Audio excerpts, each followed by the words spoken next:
জাতির উদ্দেশ্যে দেয়া প্রধান উপদেষ্টার ভাষণে জাতীয় নির্বাচনের সুনির্দিষ্ট রোডম্যাপ ঘোষণা না করায় বিএনপি হতাশ হয়েছে বলে জানিয়েছেন দলের মহাসচিব মির্জা ফখরুল ইসলাম আলমগীর।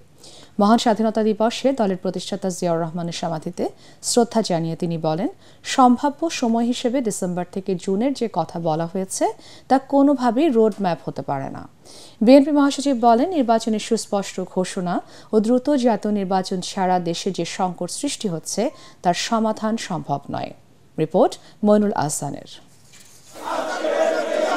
মহান স্বাধীনতা দিবসে জাতীয় স্মৃতিসৌধে মুক্তিযুদ্ধের বীর শহীদদের প্রতি শ্রদ্ধা জানিয়ে দলের প্রতিষ্ঠাতা জিয়াউর রহমান বীরুত্তমের সমাধিতে আসেন বিএনপির সর্বস্তরের নেতাকর্মীরা। ওয়ালটন আবারও মিলিনিয়ার অফারে ওয়ালটন ফ্রিজ কিনে আপনিও হয়ে যেতে পারেন মিলিয়নিয়ার। শ্রদ্ধা নিবেদনের আনুষ্ঠানিকতা শেষে সাংবাদিকদের মহাসচিব মির্জা ফখরুল ইসলাম আলমগীর বলেন, দুঃখজনক হলেও সত্য, স্বাধীনতার ৫৪ বছরেও গণতান্ত্রিক বৈষম্যহীন বাংলাদেশ প্রতিষ্ঠা করা সম্ভব হয়নি।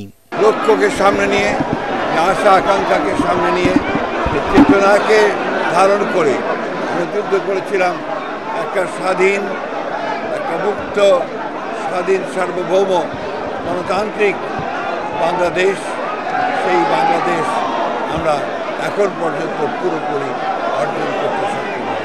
জাতির উদ্দেশ্যে দেয়া প্রধান উপদেষ্টা ডক্টর মোহাম্মদ ইউনূসের বক্তব্যের প্রতিক্রিয়ায় বিএনপি মহাসচিব বলেন, জাতীয় নির্বাচন নিয়ে জনমনে যে সংশয় রয়েছে অন্তর্বর্তী সরকারকে তা দূর করতে হবে।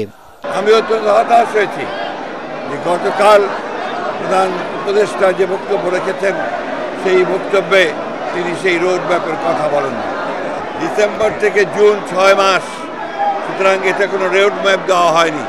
আমরা বারবার বলে আসছি যে স্পষ্ট রোড ম্যাপ এবং দ্রুত নির্বাচন, তা নাহলে যে সংকটগুলো সৃষ্টি হচ্ছে এই সংকটগুলো কাটবে না। প্রধান উপদেষ্টার ভাষণে স্বাধীনতার ঘোষক জিয়াউর রহমানের নাম উল্লেখ না করায় হতাশার কথা জানিয়ে মির্জা ফখরুল বলেন, ক্ষমতায় থাকতে আওয়ামী লীগ নানাভাবে ইতিহাস বিকৃত করেছে। এদিকে মহান স্বাধীনতা দিবস উপলক্ষে বিএনপি ও সহযোগী সংগঠন নানা কর্মসূচি পালন করছে। মইনুল আহসান, এটিএন বাংলা, ঢাকা।